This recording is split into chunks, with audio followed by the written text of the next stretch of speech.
திருநெல்வேலினா நமக்கு ரெண்டு ஞாபகம் இருக்குது. ஒன்று நெல்லையப்ப டெம்பிள், ரெண்டாவது எழுத்துக்கடை அல்வா. இந்த நெல்லையப்ப டெம்பிள் பெரிய சிவஸ்தலம், திருநெல்வேலி பெரிய சிவஸ்தலம். இது பெரிய கோவில், ரொம்ப அருமையான கோவில், பெரிய பெரிய மண்டபம், அதில் இருக்கிற ஆர்கிடெக்சரல் பியூட்டிஸ். கோவிலை பார்க்கணுன்னா ரொம்ப நாள் ஆகும், ரொம்ப நாட்கள் ஆகும்.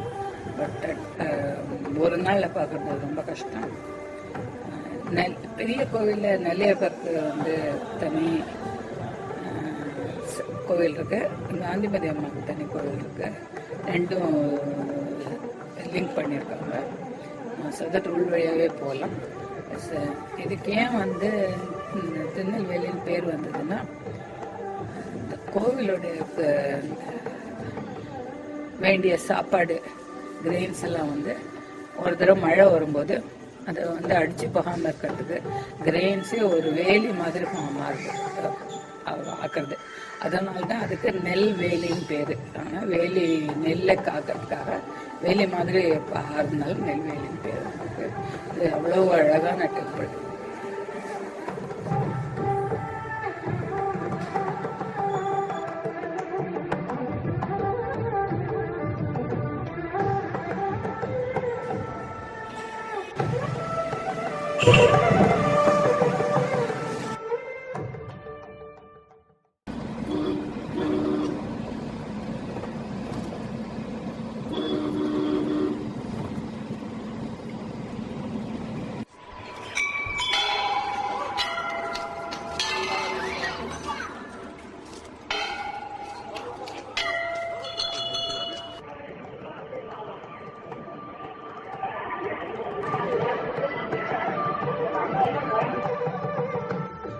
நவ திருப்பதியில் சாதாரணமாக முதல்ல ஆரம்பிக்கிறது ஸ்ரீ வைகுண்டம் கோவில்லேருந்து. பெருமாள் பேர் ஸ்ரீ வைகுண்டநாதன். அவர் காலதோஷிகன் அந்த திருடனை மந்திரகிட்டேருந்து காப்பாற்றுறதுக்காக அவரே கலர் போல வேடம் போட்டு மந்திரத்தில் போறாரு. அதனால அவருக்கு கலர் பிரான் சோரநாதன் கூட எனக்கு பேர் உண்டு. அவருக்கு பெருமாளுக்கு தினமும் பால் அபிஷேகம் செய்து வழிபடுறாங்க. ஸ்ரீதேவி புரிய சமேதராக சேவை சாதிக்கிறார் இந்த ஸ்தலத்துல. அதுக்குள்ளேயே சோழநாதன் ஆட்சியாரே இருக்காங்க.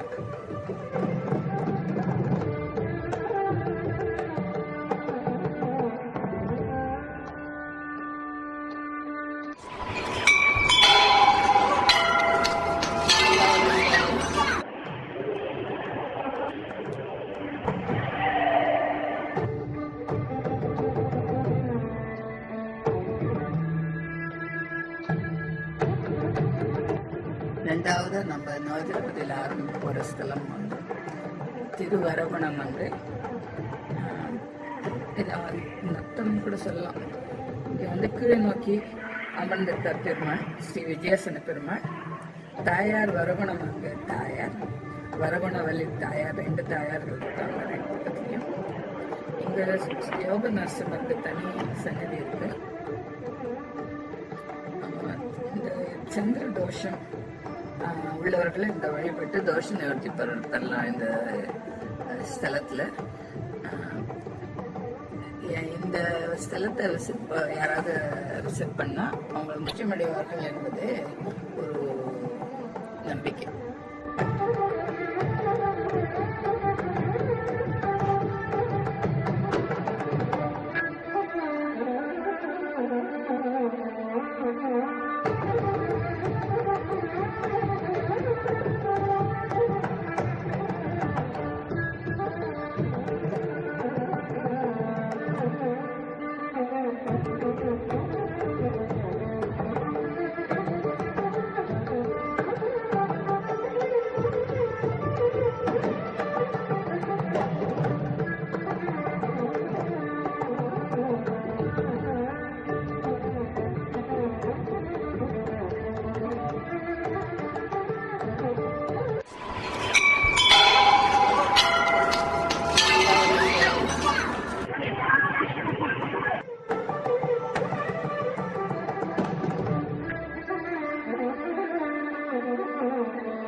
கஷேத்திரம் திருப்புளியங்குடி. இதுல என்ன விசேஷம்னா, வெளி பிரகாரத்துல வடக்கு புறம் உள்ள சாளரத்தின் வழியே பெருமாளை தரிசிப்பது ரொம்ப விசேஷம். லக்ஷ்மியோட தாமிரபரணி நதியின் அழகை ரசித்தபடி பெருமாள் இங்க தங்கிவிட பூமிகள் கோவிச்சின்னு பாதாளம் சென்று விட்டானா. அதற்காக அவர் சுவாமியம் பாதாளம் சென்று பூதேவி சமாதானம் செய்து அழைத்து வந்தாராம். அதனால இவர் தாயார் மலர்மகள் நாச்சியார் பூமகள் நாச்சியார்.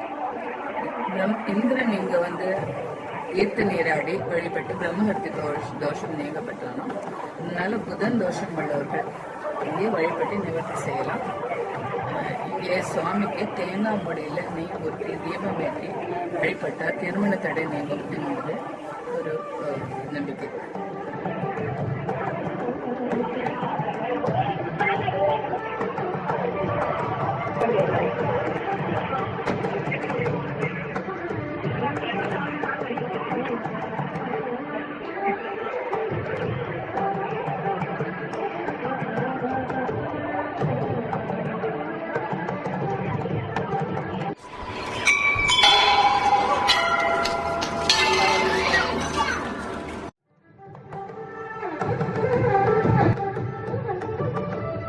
அடுத்தாப்புல திருக்குழந்தை திருக்குளம். பெருமாள் பேரு திருவேங்கடமுடையான். தலைமையில் மங்கர் தாயார் குழந்தை வெளி 2 நாச்சியார் இருக்காங்க. இந்த பெருங்குளத்துல லக்ஷ்மி அசுரன் காப்பாற்றுவதற்காக கருட வாகனத்தில் பெருமாள் போறாரு. அதனால கருடன் ஒரு உற்சவ பக்தியாக இருக்காங்க. இந்த சண்டையில் அவரை ஜெயிச்சுட்டு அந்த அசுரத்து மேலே நின்றுட்டு டான்ஸ் ஆடுறாரு. அதனால அவருக்கு பேரும் ஆயப்பூர்த்தன் பேர். இதுதான் இந்த ஸ்தலத்தோட விசேஷம்.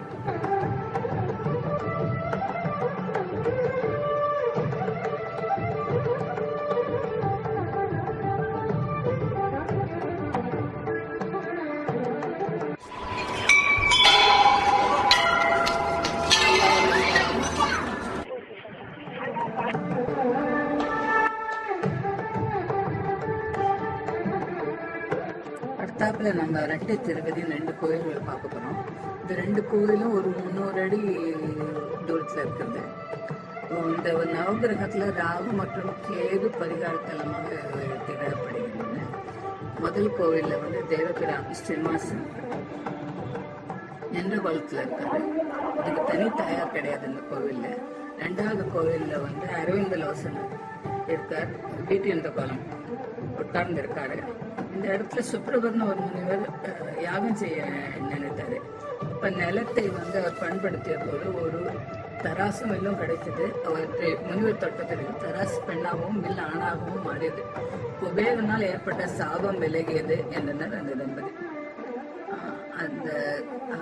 அந்த முனிவர் தாமரை பூ வச்சு பூஜை செய்கிறாரு. அதனால இந்த ஊர்ல தாமரை பூ வச்சு பூஜை செய்த பூர்வ ஜென்ம பாவங்களும் தொலையும்.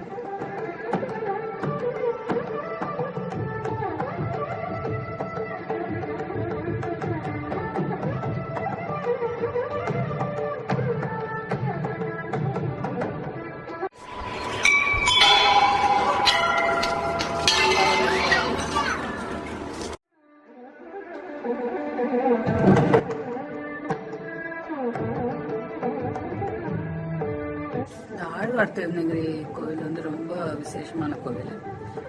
பெருமாள் பேரு ஆதிநாதர். ஆதிநாதவல்லி குருகூர்வல்லி தாயார்கள். நாராயணன் முதல்ல இந்த தலத்தில் தான் அவதரிச்சாருன்னு சொன்னதுனால ஆதிக்ஷேத்திரம்னு சொல்லப்படுகிறது. இது வராக கஷேத்திரம் கூட. நம்மாழ்வார் மணவாள மாமுனிகள் எல்லாரும் விஜயத்த அவதார ஸ்தலம் உண்டு.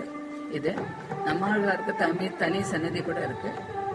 ரொம்ப முக்கியமான விசேஷம் இந்த டெம்பிள்னா, இங்க ஒரு புளிய மரம் இருக்கு. இது 5100 ஆண்டுகள் பழமையானது.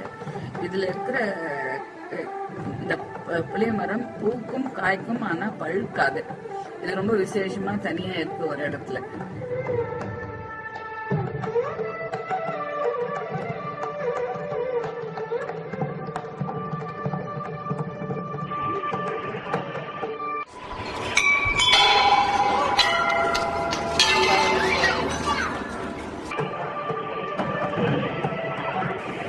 திருக்கோளூர். இந்த கோவில்ல பெருமாள் சயன நிலையில இருக்காரு. இது மதுரை கவி அவருடைய பிறந்த ஊரு கூட. இந்த இடத்துல குபேரன் வந்து பார்வதியோட சாபத்திலேருந்து விடுபட்டு அவனுடைய நிதிகள்லாம் திரும்பி அடையறாங்கிறது ஒரு நம்பிக்கை. அதனால யார் வேணாலும் அவங்களோட தொலைந்த நிதிகள் எல்லாம் இந்த ஊருக்கு, இந்த கோவிலுக்கு வந்தா திரும்ப கிடைக்கும் என்பதை போல.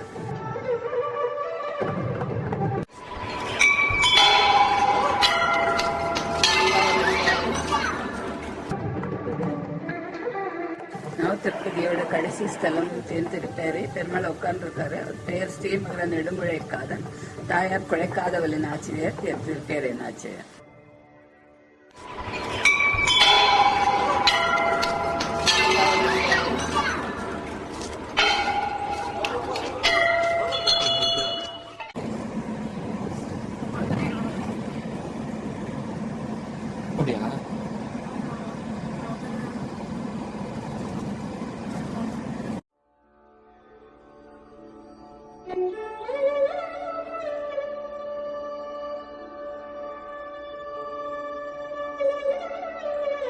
திருச்செந்தூர் டெம்பிள் வந்து தமிழர்களுக்கு ரொம்ப முக்கியமான டெம்பிள். இந்த கோவிலை பார்க்கறதுக்கு உலகம் முழுக்கத்துலேருந்து வராங்க எல்லாரும்.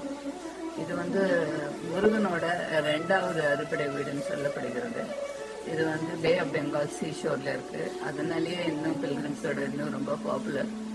இந்த இடத்துல தான் அந்த முருகன் கீழ் சூரபத்மன் அசுரன் சூரசம்ஹாரம் வருஷம் இங்க நடக்கும். ஸ்கந்த சஷ்டி ரொம்ப விசேஷமா இங்க செலிப்ரேட் பண்ணப்படுகிறது. இந்த கோவில ஒரு விசேஷம் என்னன்னா, ஆண்கள் ஷர்ட் இல்லாம தான் உள்ள போக முடியும். இது உண்டு. இதை சுத்திலும் ரொம்ப சி பாத் எடுக்கிறவங்க நிறைய பேர், நல்லவங்க அவ்வளவு பேர் சி பாத் எடுத்துட்டு இந்த அழகான கோவிலுக்கு எல்லாரும் போறாங்க. ரொம்ப பீஸ்ஃபுல்லா அமைதியா இருக்கும். கூடவே பின்னாடி ஒரு நல்ல ஷாப்பிங்கும் இருக்கும். அங்க போனீங்கன்னா நல்லா உங்களுடைய டைமை நல்லபடியா ஸ்பெண்ட் பண்ணும்.